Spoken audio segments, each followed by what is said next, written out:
प्रेक्षकांनो, आता इकडे सावी इन्स्पेक्टर म्हणून त्या बाईच्या घरी गेलेली आहे.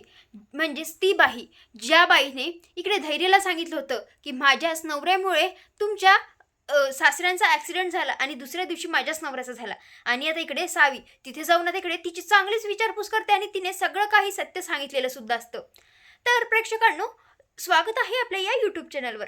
तर आता इकडे सावी तर त्या बाईच्या इथे पोहोचलेली असते, पण मात्र आता इकडे रीना जी असते ती आता इकडे तिच्या बेडवर पांघरून घेऊन झोपलेली असते. कारण आता इकडे बाहेरून कोणीतरी दार वाजवत असतं.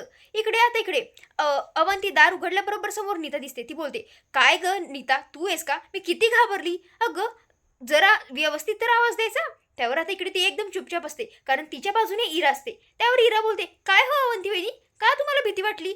आता असं म्हटल्याबरोबर इकडे एकदम अवंतीचं लक्ष इराजवळ जातं आणि एकदम तिला मोठा धक्काच बसतो. आता इकडे त्यावर ती बोलते, आणि सावी अशी का झोपलेली आहे?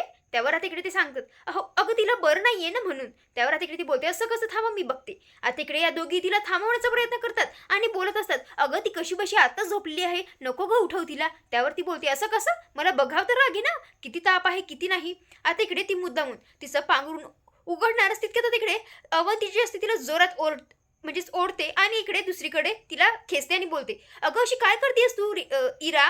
अगं ती आत्ताच झोपली म्हटलं ना मी.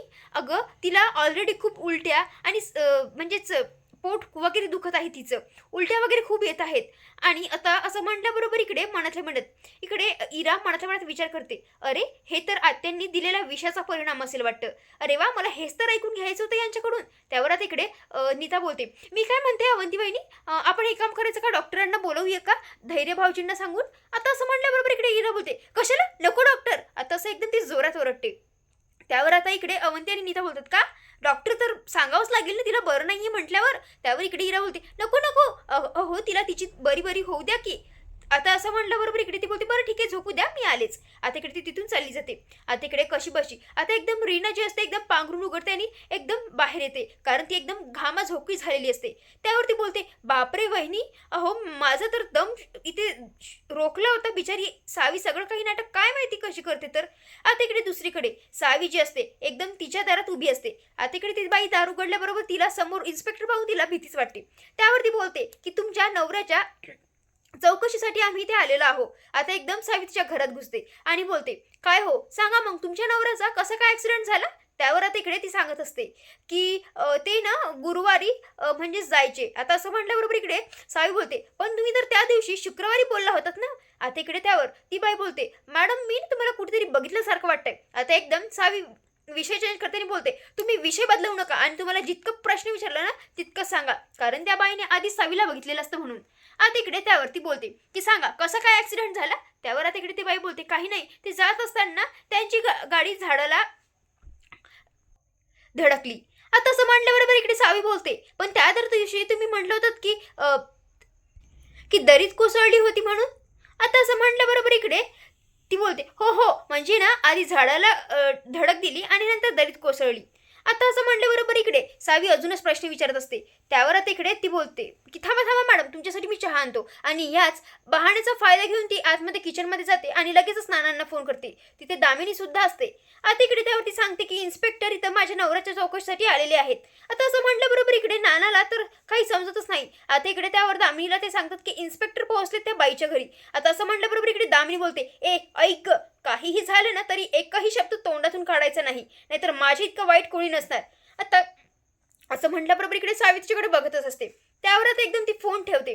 त्यावर आता इकडे सावी बोलते, मी तुझं सगळं काही सत्य ऐकलंय आणि तू खोटी बोलते हे सुद्धा आम्हाला समजलंय. आता सांग, कुठल्या बाईशी बोलत होती का आणि कोणी सुपारी दिली होती? काय नाव होतं त्या बाईचं? द दीपा असं काहीतरी ती बोलण्याचा प्रयत्न करते. तिला माहिती असतं, पण आता इकडे मुद्दामून ती बाई बोलते, नाही नाही, मी दामिनी मॅडमशी नव्हतं बोलत मॅडम. आता असं म्हटल्याबरोबर इकडे ती बोलते म्हणजे सावी, अगं तूच तुझ्या हाताने तुझ्या तोंडाने कबूल केलंय, मी त्या बाईचं नाव तरी घेतलं होतं का? आता मला सांग, तिने का तुला हे सगळं करायला लावलं? आता इकडे ती बोलत असते, नाही नाही, मी नाही सांगणार. आता असं म्हटल्याबरोबर इकडे सावी विचारण्याचा प्रयत्न करते, पण ती काही सांगत नसते.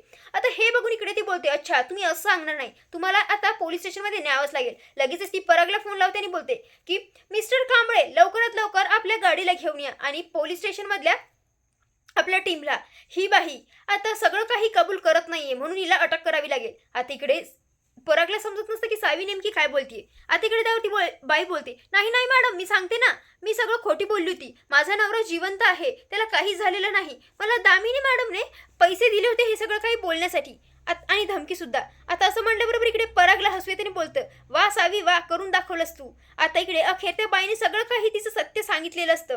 आता इकडे त्यावर सावी बोलते की बरं ठीक आहे, हे सगळं तुम्हाला आता मी तुम्हाला घेऊन जाणार आणि हे सगळं तुम्हाला एका व्यक्तीसमोर सांगायचं आहे. आता असं म्हणल्याबरोबर इकडे ती बोलते, नाही मॅडम नाही, मला असं नाही करता येणार, कारण माझ्या जीवाला धोका असू शकते. आता इकडे दुसरीकडे आता इकडे नीता जी असते ती देवासमोर प्रार्थना करत असते की सावी खूप आशेने तिथे गेलेली आहे, सगळं काही तिच्या मनासारखं होऊ दे, तिला सगळं काही हाती लागू दे म्हणून. आता इकडे प्रार्थना करत असते आणि हे जे सावी आणि धैर्यमधला हा जो वनवास आहे तो लवकरच मिटतोय अशी ती प्रार्थना करत असते. तितक्यात धैर्य वर जातो. आता इकडे हे सगळं नीताला दिसतं आणि ती बोलते, बापरे, धैर्य भाऊजी आलेत सुद्धा, आणि आता लवकरच रीना आणि वहिनीला सांगावं लागेल, नाही तर सावीच्या या वेशामध्ये रीनाला बघून अजूनच मोठा प्रॉब्लेम होईल. आता इकडे ह्या दोघीही आतमध्ये असतात. आता इकडे धैर्य जो असतो सावी सावी करत आलेला असतो. आता इकडे यांना म्हणजेच हाका येतं ते म्हणजेच धैर्याचा आवाजाचा. लगेच असतात इकडे रीना जी असते ती पांघरूणमध्ये लपते. त्यावर इकडे धैर्य आतमध्ये आल्याबरोबर इकडे तो बोलतो, काय हो वहिनी, काय झालं सावीला, अशी का झोपलेली आहे ती. त्यावर आता इकडे ती बोलते, काही नाही. म्हणजे आता इकडे तिला समजतच नसतं काय सांगावं. आता इकडे ती बोलते, काही नाही, ताप आला, आत्ताच कसं बसं झोपी घातलं. आता इकडे त्यावर तो बोलतो, थांबा मग मी बघतो तिचा ताप. त्यावर आता एकदम तो पांघरून उघडणार. त्यावर ती बोलते, नाही राहू दे भाऊजी, अहो खूप मेहनतीने तिला झोपवलंय हो मी, अहो राहू द्या की. आता इकडे त्यावर तो बोलतो, अहो वहिनी, तुमचं नेमकं काय चालू आहे, तू काही माझ्यापासून लपवत आहेत का तुम्ही, थांबा मी डॉक्टरांनाच बोलवतो. आता असं म्हणल्याबरोबर इकडे ती बोलते, नाही नाही राहू द्या, मी बोलवलंय ना, ते येतच असतील. आता इकडे ती कसं बस थांबवते. आता इकडे धैर्य बोलतो, बरं वहिनी, तुम्ही तुमचे कामं आटपून या, मी इथे बसून असतो. आता इकडे तिला विचार येतो की आता इकडे धैर्य जर तिथेच बसून असला तर कसं सावी सुद्धा इथे येऊ शकणार नाही. आता इकडे दुसरीकडे सावी जी असते त्या बाईचा हात धरून तिकडे तिला रस्त्यावर खेचत आता इकडे म्हणजे तिच्या दिशेने जायला निघत असते. आता तितक्यातच ती बोलत असते की तुम्हाला सांगावंच लागेल. त्यावर ती बाई बोलते, नाही, माझ्या नवऱ्याला, माझ्या लेकरांना खूप मोठा धोका असू शकते. आता इकडे ती सांगण्याचा प्रयत्न करते पण सावी तिथेच चक्कर येऊन पडते. इकडे ती बाई बोलत असते, अहो मॅडम तुम्हाला काय झालंय, पण आता ती तिथेच जागेवर चक्कर येऊन पडते. आता इकडे हा तर भाग इथे संपतो. पण आता इकडे आपल्याला पुढील भागात पाहायला मिळणार आहे की तिकडे दामिनी आणि नाना बोलत असतात की त्या दिवशी पोलिसांची चौकशी करायला जाणारी सुद्धा ती बाईच होती. इतकंच नाही तर त्या गाडीची विचारपूस करणारी सुद्धा बाई, धैर्यांपर्यंत नंबर पोहोचवणारी सुद्धा बाई, म्हणजे हे सगळे कोण असू शकते, म्हणजेच ही सावी असेल. तर आता प्रेक्षकांना तुम्हाला काय वाटते, सावीचं सत्य सगळ्यांसमोर येईल का, काय वाटते नक्की कमेंट करून कळवा. धन्यवाद.